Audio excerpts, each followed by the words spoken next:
17 साल के एक लड़के को एक भाई साहब काम के लिए मुंबई लेके आते हैं।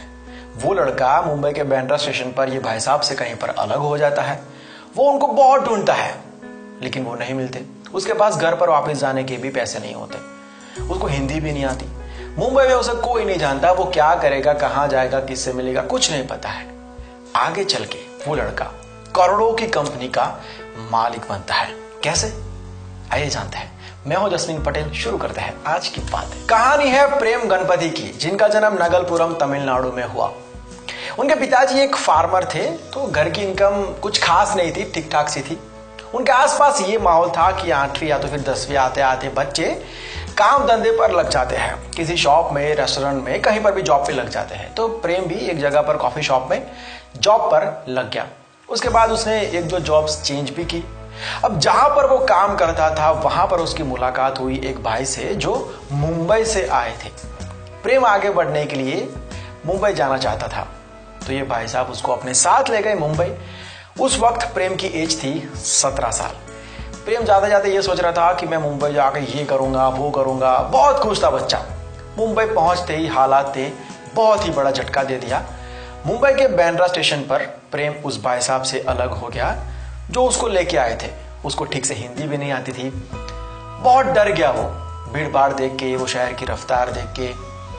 उसने स्टेशन पर सबसे पूछा, ढूंढने की बहुत कोशिश की, लेकिन वो कहीं पर मिले नहीं। पैसे भी नहीं थे कि घर पे वापस आ जाए। उसको मुंबई में कोई जानता भी नहीं था। क्या सोच कर आए थे और क्या हो गया था। हम सबकी लाइफ में भी ऐसा होता है ना कि हम कुछ प्लान करते हैं कि मैं ये करूंगा, ऐसे करूंगा, फिर वैसे हो जाएगा।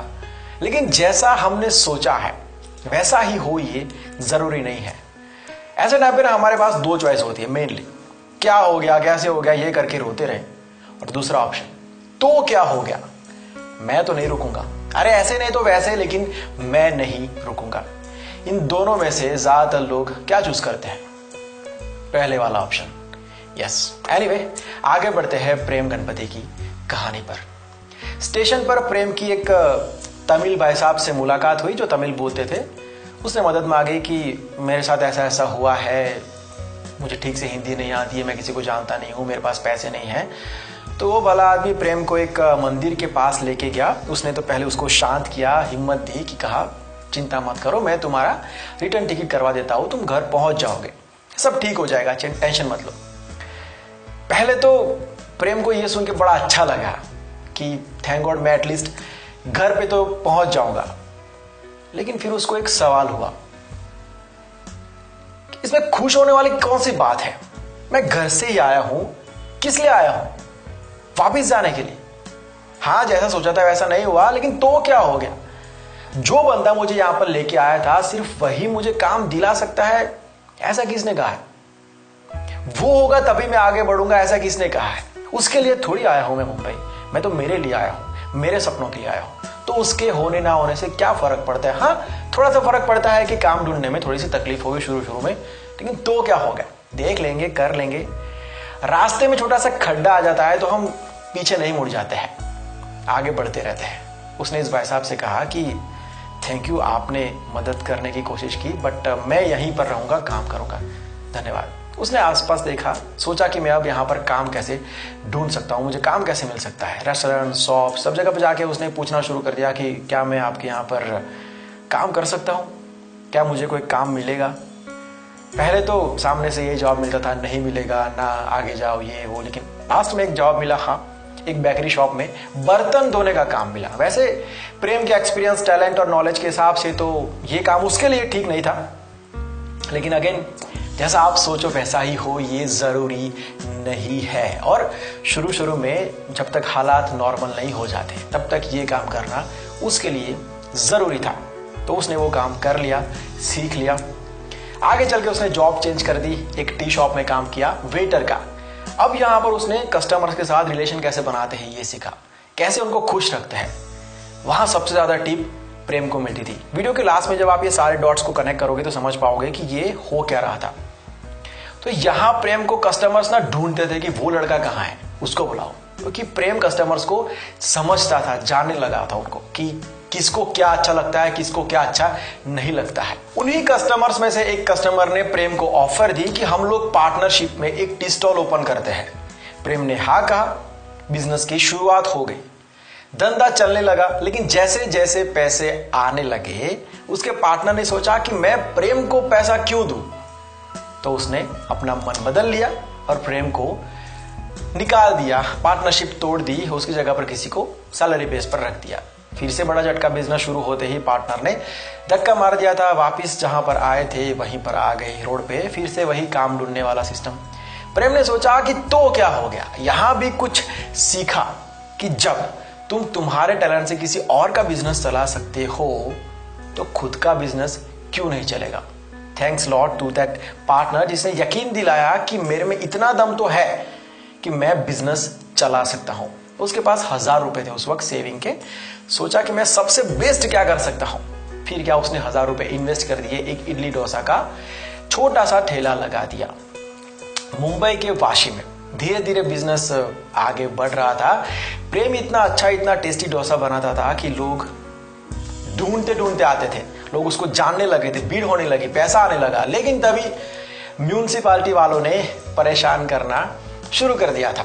अब जरूरत थी एक फिक्स जगह की, एक रेस्टोरेंट की, जहां पर ये सारा झमेला ना हो। उन्होंने एक जगह रेंट पर ली, नाम दिया Prem Ganapathy south Indian fast food. बाद में इसे चेंज करके फिर डोसा प्लाजा कर दिया गया।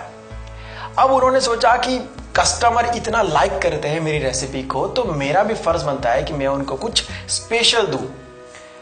यहां पर धंधा अच्छे से चल रहा था, कोई जरूरत नहीं थी ये सब सोचने की। लेकिन उन्होंने सोचा कि और आगे क्या हो सकता है, डोसा के अंदर और क्या हो सकता है। अलग अलग एक्सपेरिमेंट करना शुरू कर दिया, अलग अलग कॉम्बिनेशन करना शुरू कर दिया। डोसा के अंदर वो पनीर, नूडल्स, मंचूरियन, चटनीज, अलग अलग बहुत एक्सपेरिमेंट किए। फिर 27 वैरायटी उन्होंने बनाई, जिससे कोई एक बार खा ले तो वापिस ढूंढते हुए आ जाए। अब ये भाई साहब उनकी वैरायटीज की वजह से फेमस होने लगे थे, बिजनेस और तेजी से चल पड़ा। फिर किसी ने कहा कि भाई यहाँ पर एक नया मॉल ओपन हुआ है सेंटर 1 करके, अगर आप अपने बिजनेस को वहां पर लेके जाएंगे तो फायदा हो सकता है। उस वक्त पे प्रेम के लिए थोड़ा सा महंगा स्टेप था, लेकिन अब आगे बढ़ना था तो रिस्क लेना जरूरी था, और उन्होंने रिस्क लिया। वहां पर भी अपना मैजिक दिखा दिया। इनका नाम अब दूर दूर तक जाने लगा था। फ्रेंचाइज के लिए, चेन को आगे बढ़ाने के लिए अब कॉल आने लगे थे, लोग उनसे जुड़ना चाहते थे। धीरे धीरे करके टीम बड़ी होती गई, स्टाफ बड़ा होता गया, वैरायटीज बढ़ती गई, इनकम बढ़ती गई, बिजनेस बढ़ता गया। प्रेम जी ने कुकिंग के साथ साथ ब्रांडिंग के ऊपर भी उतना ही फोकस किया था, वेबसाइट, लोगो, एडवर्टाइज वगैरह। अब ऐसा वक्त आ गया था कि डोसा प्लाजा का टर्नओवर करोड़ों में पहुंचने लगा था। पहले 5 साल में उन्होंने 26 आउटलेट्स ओपन कर दिए थे। रिस्पॉन्स बहुत ही तगड़ा मिला था। अब बिजनेस को बढ़ता देख फिर इन्वेस्टर भी आते हैं।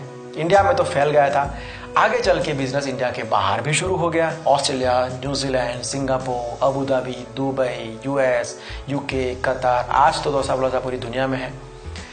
और वो लड़का जिसके पास घर पर वापस जाने के भी पैसे नहीं थे, वो करोड़ों की कंपनी का ऑनर है, मालिक है। हजारों लोग जिसमें काम करते हैं, उतने लोगों का घर चलता है, लाखों कस्टमर्स जुड़े हुए हैं, नए जुड़ रहे हैं। अगर उस दिन वो लड़का वापिस चला जाता तो आज कहां पर होता। तो क्या सीखे हम इस कहानी से? मेहनत करते रहो, चलते रहो। जो लोग आज तुमको पागल कह रहे हैं वही लोग कल तुमको सर कहेंगे। आज जो लोग तुम्हारे आइडिया का मजाक उड़ाते हैं वही लोग एक दिन तुम्हारे आइडिया को सैल्यूट करेंगे। ये सब कुछ मुमकिन है लगन से। ये जो शब्द है ना लगन, वो किसी के भी सपने पूरे करने की ताकत रखता है। किस्मत के भरोसे पर मत बैठो। अगर आज भी तुम किस्मत के भरोसे पर बैठे हो तो तुम भी उन करोड़ों लोगों में से हो जो ये गलती कर रहे हैं। तो बहाने बनाना बंद करो, बहानों से खुद को बचाना बंद करो। पहले तो कुछ पल के लिए ये बहाने तुमको सुकून दे सकते हैं, खुश रख सकते हैं, लेकिन आगे चल के तुम्हारे किसी भी बहाने से निकल गए वक्त को वापिस नहीं ला पाओगे। क्या नहीं कर सकते इस पे फोकस मत करो, क्या कर सकते हो ये देखो। 99% लोगों का प्रॉब्लम ये है कि उनको यही दिखता है, यही याद रहता है कि वो क्या नहीं कर सकते हैं। 1% लोग ये देखते हैं कि वो क्या कर सकते हैं। उस 1% पे आने की कोशिश करो। Keep growing, keep going. Okay then, आज का वीडियो यहीं तक रखते हैं। उम्मीद करता हूं कि आपको इस वीडियो से कुछ सीखने मिला होगा, मोटिवेशन मिला होगा। अगर वीडियो अच्छा लगा है तो लाइक और शेयर जरूर करना। अगर डायरेक्ट कुछ बात करना चाहते हो, कुछ पूछना चाहते हो तो ये मेरा इंस्टाग्राम आईडी है, मैसेज ड्रॉप कर सकते हो, लिंक आपको डिस्क्रिप्शन में मिल जाएगा। अगर आप ये बायोग्राफीज के साथ साथ मोटिवेशनल स्टोरीज, फिक्शनल स्टोरीज भी सुनना चाहते हो तो कमेंट करके जरूर बताना, मुझे मैसेज करके भी बता सकते हो।